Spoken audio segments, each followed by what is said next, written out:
আজকে দেওয়া। হ্যাঁ এটা একদম প্রপার। এইটাই সন্ধ্যতার কাছে এসে দেখলাম 11টায় খাবার রেডি, 12টার মধ্যে পৌঁছবে। আচ্ছা আজকে এটা কোথায় যাচ্ছে? যাবে কৈখালি, বাহ সামনেই আছে। তো চলো খাওয়া যাক। হ্যাঁ হ্যাঁ, হালকা কোটিংয়ে গরম গরম একদম হালকা মশলা, ধনে পাতা দিয়ে হালকা করে, দারুণ। ফিশের সুগন্ধ দারুণ আসছে। ভেজ ডাল দিয়ে খাবো। ডালটা দেখো, লং গ্রেন বাসমতি রাইস। চমৎকার।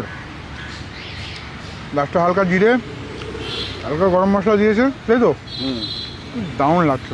আজকে গরমও দারুণ, মারাত্মক। সন্ধ্যতাও ঘামছে, আমিও ঘামছি, পার্কে একটু হাওয়াও নেই, মনে বৃষ্টি হবে। কারি পাতা, বাদাম এবং আলু ভাজাটা এত সরু করে কেটেছে। করলা,